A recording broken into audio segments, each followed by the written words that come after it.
So bearing that in mind now, we actually, to the audience, we just bought our first piece of property that might help. People who invest in real estate, especially income producing real estate, typically do so for at least two reasons. Number one, it's less volatile than a lot of other income and investment opportunities like the stock market, cryptocurrencies, and so forth.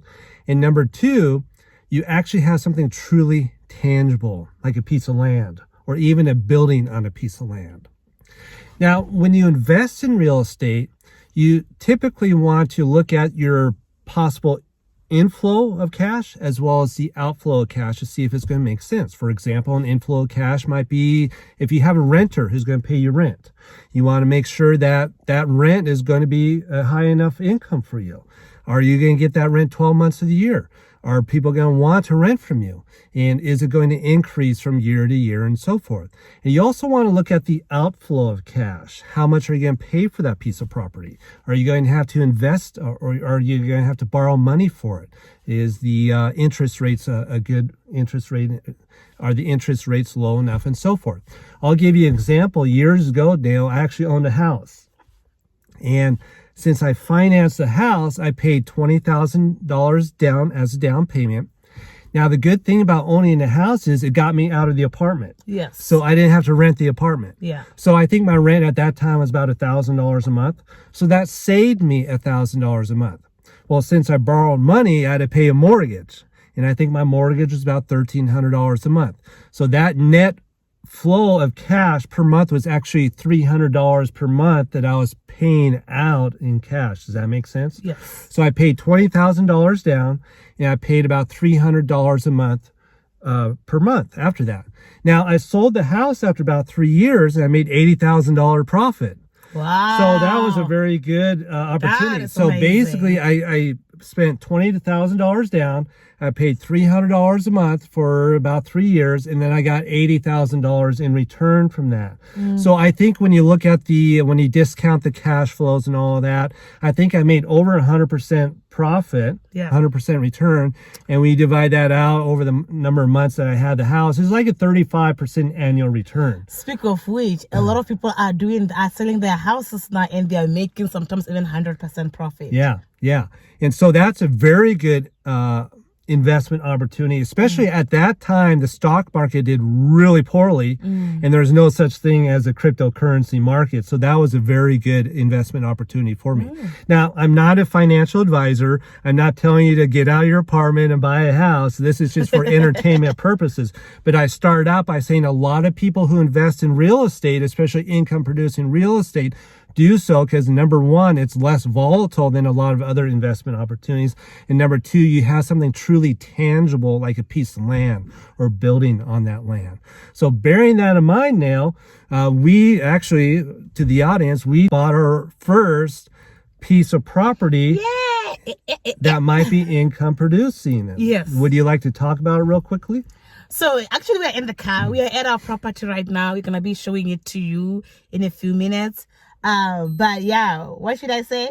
Well, it's like right here, but we'll go ahead and walk you through it. Yeah, okay? But we're going to be telling you. But we bought a piece of land, okay? And that piece of land is about 26 meters by 26 meters. Now, it's not an exact square. It's more like a rhombus. Okay? Yes. And our hope is to build a house on that land. Yeah. And our hope is to live in that house for a while. But then afterwards, if we move to another house, because our goal is to build at least 3 houses. We want a house for each one of our kids. Yes. So that they have some sort of a heritage, okay? And so we're not looking to sell this house in the future, but we might rent it out. Yes. Now, Nell, is this a good area to rent? Yes. My mom actually is the one that found this home when we were living in America. And then we're in very hard financial problems at that time. She called me and told me actually that my cousin is selling a home because her cousin had multiple homes. She wanted to build one of her homes and then she sold this one. And then I told my husband was like, man, we're in financial trouble, but let's just do it. And my mom was able to borrow us money to buy it. So we bought it and it's the best place. It's actually right now while I'm looking there, I can see a clinic. America, they call it clinic, right? Yeah, medical area. Place, medical area. And then another one here, I still can see a police station, meaning that we are in a very safe, beautiful place that is just next to all the beautiful places. So yes, this was a very good investment that we did. And the nice thing is it's next to a paved road. Yeah. We don't have to take a bunch of dirt trails to get to the house. Schools. So that's nice. And another thing to consider is, since there are government buildings here, there's government workers, and chances are a lot of them probably commute. Yes. And they will probably in the future love to rent a house next to where they work. So that's one good opportunity. Yeah, even the government itself, they could actually rent it out, because I've seen people rent their homes to the government. And right now in this area, I don't see any government buildings, which means if they want the government to come and work, for example, the policeman, maybe the leader of the police, the sergeant, is that what you call them? Yeah, they want this place to be rented out, and we are trying to build a house that is going to be accessible for those. Yeah, and it's close enough to the capital city of Botswana, where people might want to make the commute. Yes. To me, it looks like a community that's really on the verge of growing a lot. Is that your understanding? Yes, as well? that is actually now. Like right now, you can see like fancy houses there. There's a fancy house. Yeah, it's going to be the next, I think they call it peri-urban. It's a place that is closer to the city, but not in the city. Because right now the city is congested. And not only that, houses in the cities are very expensive. You know, it's more like buying a house. You know how there's California, there's LA. What is that place that we went to stay at when we didn't want to stay in LA? No, that place that we stayed at. Ontario, yeah. It's like an Ontario place away from LA. So that's kind of how it's like. And that area has really exploded in population recently as well, for that very same reason. Yeah, to me, I have a feel that this area is really going to grow. Yes. And the property value should go up a lot. Yeah. But again, we're not interested in selling it in the future. We want to pass it down to our kids. But that's always good to keep in mind, because also if your property value goes up, chances are your rent can go up as well. Yes. Okay. So how much did we buy the piece of land for? I mentioned it's 26 meters by 26 meters. And how much did we pay for it? We bought it for $4,000. $4,000. So less than $4,000 because we bought it for 40,000 pula, which is like $3,800. Yeah, at that time. Right now, people are selling the places here, and now the empty lot is like 100,000 pula. So it has gone up 2.5 times. Yeah, 2.5 times. Just in a couple years. Yes. So that's because it's closer to Gaborone, and now people want to go to the city coming from here. I mean, like we say, the people are building fancy houses. One of the times, hopefully in the next few months or so, we'll show you our neighborhood if they don't mind, and you're gonna on a show. We're gonna see what we're talking about. Yeah. And at this moment, we are right now building a house, which will be taking you along, showing you how much everything is costing and what stage things are costing. Yeah, and we just selected our builder. We have our prints. Are we gonna show them the rendering of the house on this video? Just give them a feel. I think we should. Yeah. Give them a feel. Okay. Yeah. But to me, there's a lot of interesting cultural differences between building a house in America and here. And one thing, now you can correct me if I'm wrong, but typically the government, when you buy a piece of land, they want you to start developing it right away. They don't want you to sit on it for 10 years or 20 years or whatever. Yes. So what we had to do when we paid the $4,000 for the property, we actually had to put a livable structure on site within a year or something like that. Yes. And so we literally have a one-room house on the property. Yeah. And so we'll show that to you. Yeah. But I how thought much that was was fascinating. it? We paid like $2,000. Yeah, I think it cost us about $2,000 for the house.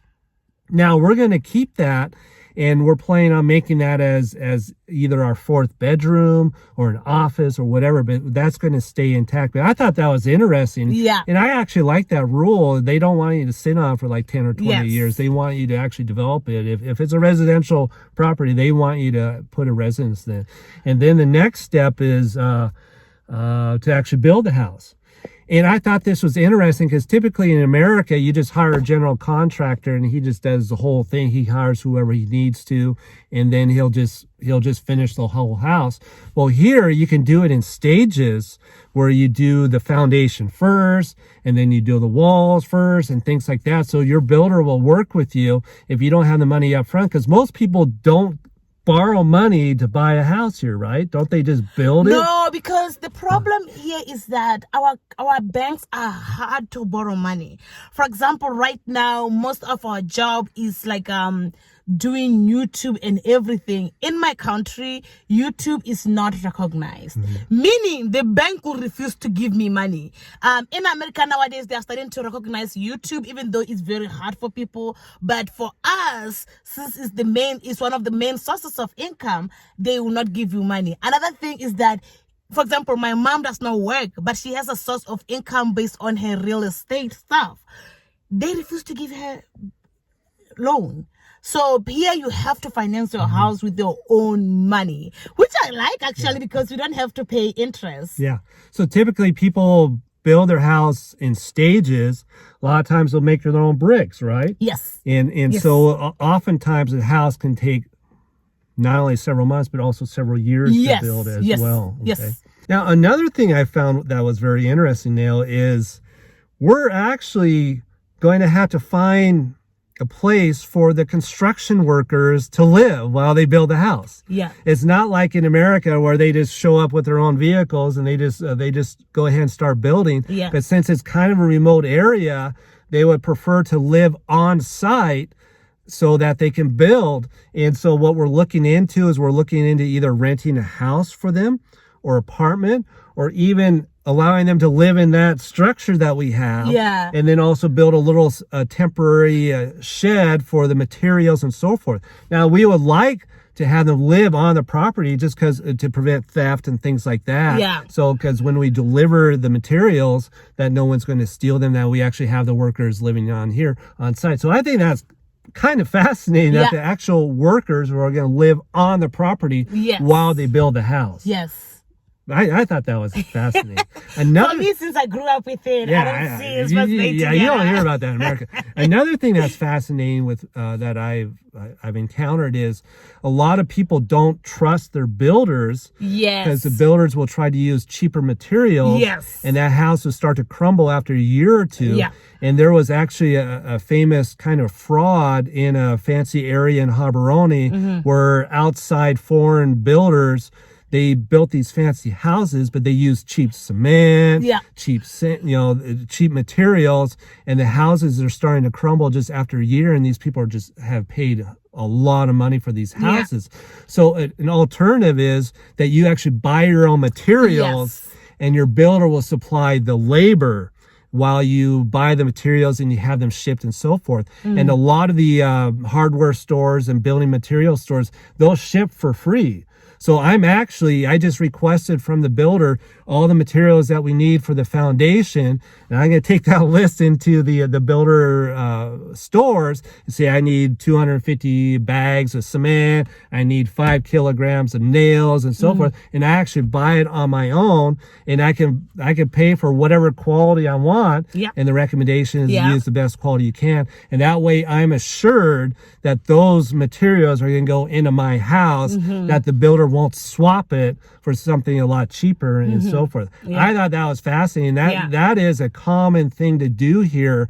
They call the term turnkey is when you allow the builder to do everything, but then that typically is a lot more money, and there's a lot of fraud there. Yeah, you are just risking, especially if our house, as you guys saw in the rendering right now, it's it needs good material. You cannot build that kind of a house with cheap material, or it's gonna be crying. So Yeah.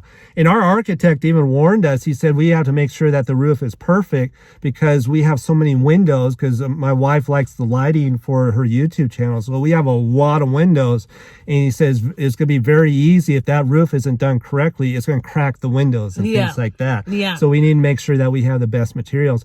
But that means that I'm going to be very active with the building of this house. Yes. I will actually go into the store, pay for the materials, have them shipped, and then I need to make sure that that truck actually shows up at our property. Yes. And then when it gets on the property, that those materials are actually safe on the property. Yes. And it will help that the construction workers are here. Yeah. I think that's kind of fascinating. I'm looking forward to it because I've never built a house before. I bought a house, but I never built a house from scratch. Yeah. And so it's definitely going to be a learning experience for me. Mm-hmm. Yeah. Okay, so let's talk about the price of the house. Okay, the price of the house right now we don't know. Okay. It's an estimation. Right now we already have a bid. Let's take them with the foundation next time. Okay, what they say is that it's probably gonna cost us 900,000 pula, which is About $85,000. $85,000. So that's the total cost. That's the of total. the house. And it's a decent sized house. It's a 250 square meter house, which is 2,700 square feet. We're looking at a 3-bedroom house. Now, it's a fairly large house for a 3-bedroom house compared to a lot of homes here, just because my wife would like a lot of room. So there's a lot of room on the inside, so she can wheel her wheelchair around and things like that. So it's a very spacious house for a 3-bedroom house. And so I would say that's maybe the kind of quality house that we're looking at building. I would say it's maybe 1/5 the price of what you would see in America. Yeah. But you know, that obviously depends on what location your house is and so forth. But when you look at building materials and labor, I would imagine the building materials are comparable to what you see in the United States. Yes. But definitely the labor is a lot cheaper here. Yeah. And so that savings comes out of the labor portion. Because when I'm looking at the bid or the cost of the house, definitely the materials is the largest portion of the budget. Yeah. Because at this point, for example, the labor so far, that's gonna build everything, it's at 190,000 pula, which is how much? That's like $16,000. Yeah, 16,000, 18,000. So obviously that's a lot less than the laborers are making. To build in all that house, including plumbing, including electrical and everything. And that's including all the cosmetic bricking, because we want really fancy. It's going to look pretty fancy. We'll show you the rendering of it real quick. Yeah. But that also includes a 6-foot wall around the house and a nice gate and things like that. So we're really looking forward to it. Yeah. And I think it's going to be a fascinating journey, and hopefully we'll try to document it as much as possible and give you the truer costs and show you the breakdown of each phase of the house. So we're looking to start the foundation within a week, and then I'll show you just how many nails that we bought, how much river sand we bought, how much cement we bought, concrete and things like that, and show you. And then maybe we'll show the stores that we bought it from and see it delivered. And the big news is the excavator is coming. And that's our boys' hero. We have 2 boys who are 3 years old, and they love excavators. So I'm sure they're gonna love to see the excavator come and move things around. Yeah, so you want to go and show them the place? Okay, so we'll show them the place. We'll show them the house, the structure that was built. Yeah. That might house the construction workers, and we'll show them the house. Yeah. Okay, here's a look at the property from the main road. We have this big, large tree. I think it's a beautiful tree, and we're gonna hope to preserve that.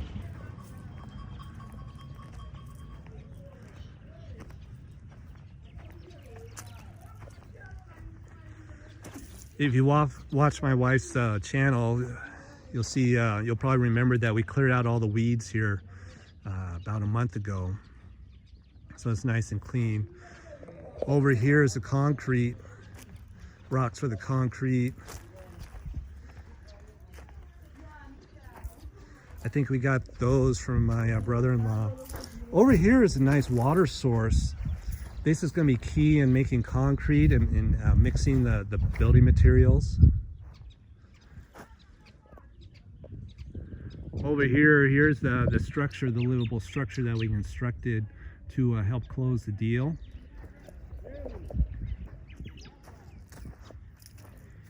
And like I said, perhaps the construction workers are going to live in this, or at the very least we'll help store materials, building materials in there.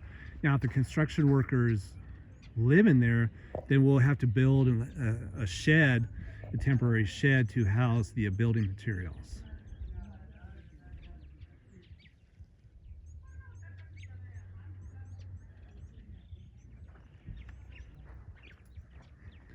Now there's no toilet associated with this structure, so Nail's mom is actually negotiating with the neighbors to see if they'll allow the construction workers to use their latrine.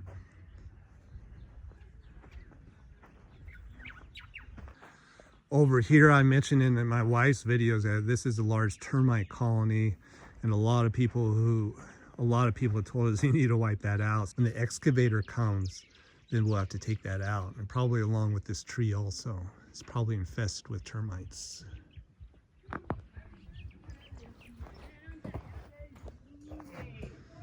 So there's a full view of the lot. Like I said, it's about 26 meters by 26 meters.